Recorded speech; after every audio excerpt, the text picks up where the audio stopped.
Woke up at 4 o'clock in the morning. Super cold. My heat was out because my can was empty. So I had to do a change and a swap, and I spent the last 30 minutes basically warming up from that. Still here at the Cracker Barrel. I closed that window and opened that one. But we're here, still kicking. Got a few cans of propane left.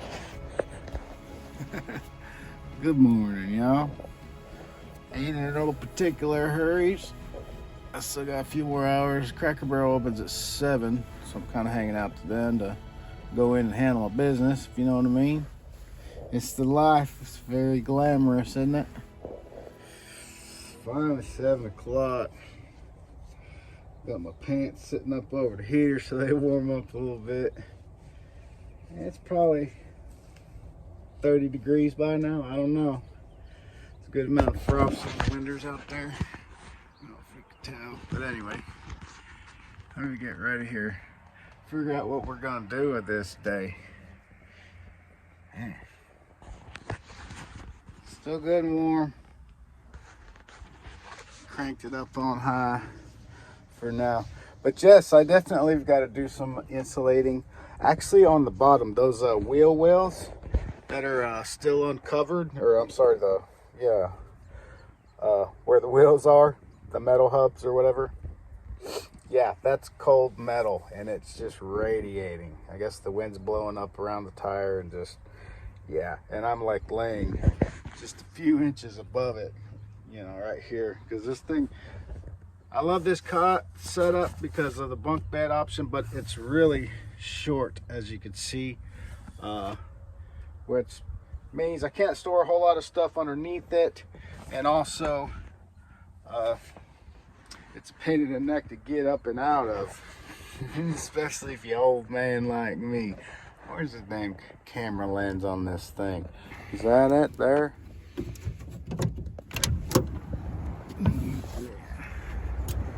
Still 27 degrees. Jeez. Yeah, chilly still. See how we looking in the front here. Yeah, see this condensation here, that's all on the inside. And when I wipe it, I mean, it's just dripping everywhere. So I've got to get proper window covers. But aside from that, like, you know, these guys here, they're insulated and covered up on the inside. So those are kind of faux windows.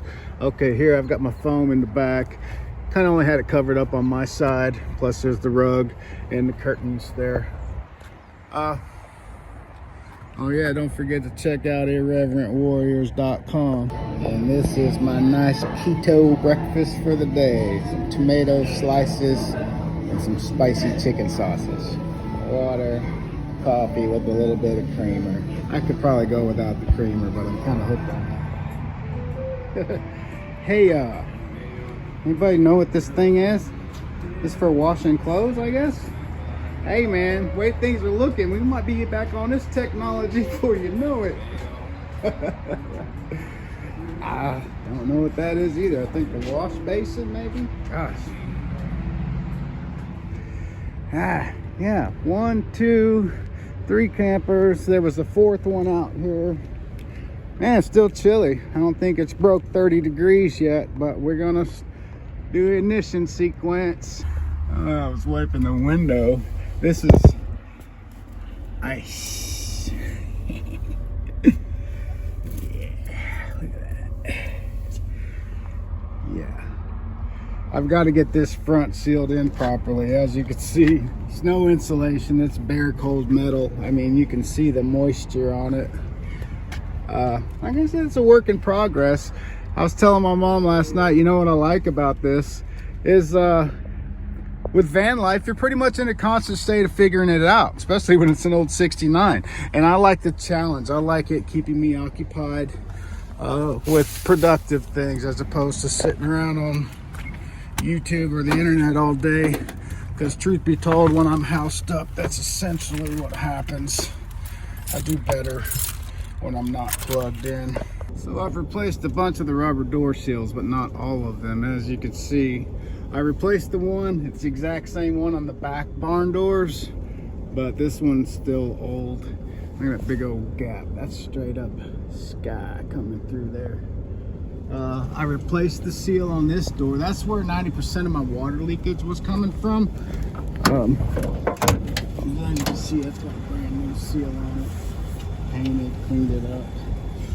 I've still got to do the driver's side. The reason why I have it is because I got a broken mirror over there. This mirror out here is bolted in the back side of that rubber gasket. It's aftermarket. But anyway, that's causing problems. Well, I'm out here making a scene, dropping crap in the parking lot. Yeah, let's store my bag right there. Keep this side of the heater closed. That way it's pushing everything over there. Yeah, this is my Bugout vehicle. I love that just constantly improving, and the crazy thing is as much work as I put into it, it's still it looks like a piece of junk. But I tell you what, mechanically she is rock solid. I'll drive it to California right now. You got gas money? Hey, how's little buddy? Oh no. Little buddy, what's going on, man? Oh, poor fella. This poor guy. It's okay, buddy. It's gonna get a lot worse. So this thing, you Camp Chef, you can get them at the Bass Pro Shop. I mean, retail price is close to 300 bucks. Found this one on Marketplace for $100. Had to spend an extra 20 for this missing regulator part here. It's cool, but honestly, as much space as it takes up, I do like the fact that I can store stuff in it, but it's just taking up too much room. And the fact that the bottle sticks another 6 inches out the back makes it where I can't mount it, you know, on the wall or anything. So I'm gonna get rid of this and go back to a smaller. I might even just do a single eye, one of those, because I want to get a 10-inch skillet. This one here, these have got good flames. Like, I really have no complaints about it at all. I mean, and you could even, if you had to, you could use it for heat. It maintains 450 degrees very well. Yeah, it's pretty cool. But being that I'm limited on space with this short wheelbase, yeah, I am going to probably put some kind of cabinet here that extends out in front of this door opening.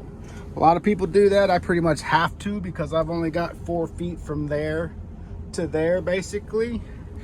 And by the way, this short wheelbase, where that extra, it's about 1.5 feet, but it's taken out right in front of this wheel. If you'll notice on the long wheelbase ones, you'll have a gap about 1 foot or so between the front of the wheel hub and the front of this and the back of this door.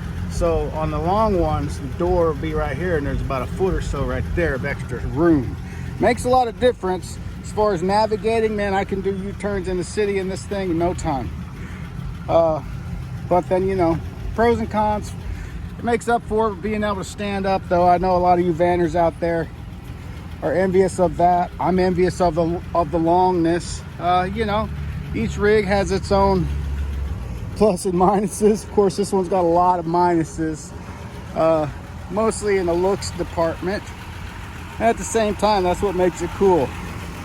Little buddy, it's okay. We'll be warming up soon. Yeah, got to get all this crap out of here. Yeah, see, and get it like that. I can get it to that state, and then I'll get it to a 400 grit. I even think about putting rhino liner on there. Look here, as far as that condensation, it's getting up into my storage area. So I got a quick fix for that. Since it's hidden, I can just put some more of that HVAC wrap on there. But yeah, you know, that ain't good.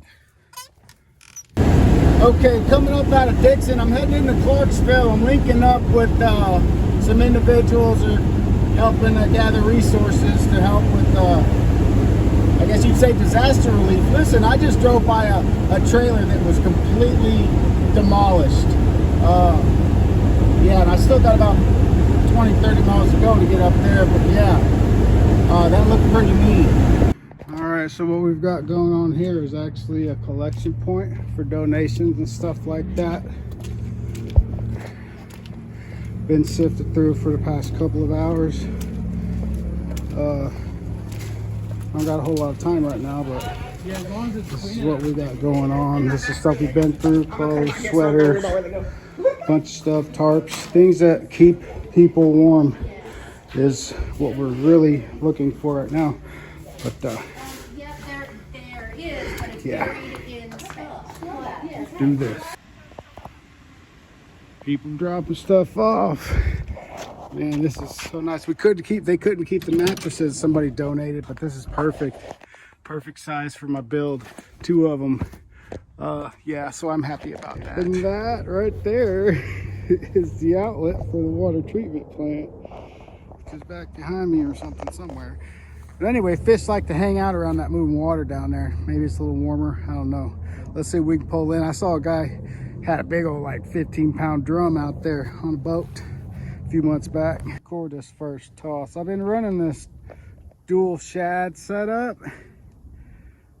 One up there, one there. I need to get another one on there, but fish really like that. But I wanted to record this first cast because that's oftentimes how it goes. Here we go.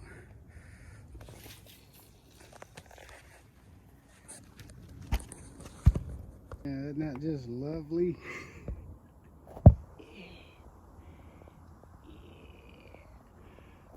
Get out past the phone over there. Ain't catch nothing.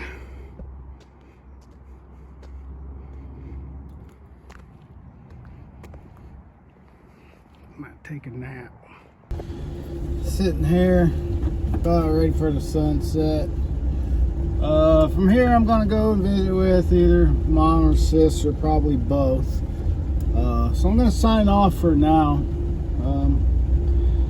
Glad we got to do a good deed for a day. It felt really good. It's like God brought me that opportunity to help me to realize my place in life. It's something I've been wanting to do for a long time. So yeah, that's something that just came up along the way today. But one piece of advice is that I wanted to give you, even though I know this happened on YouTube, and that is to do good deeds in silence. It's very important. I know a lot of time it's our first instinct when we help somebody, you know, we want to go out and tell everybody.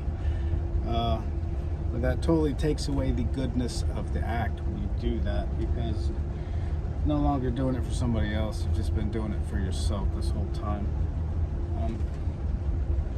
I love y'all, even if I don't know y'all, even if this is just your first time. I'm really just getting started. Only got like 100 subscribers or so. But sorry, I've been busy. I've been working a lot, but I'm officially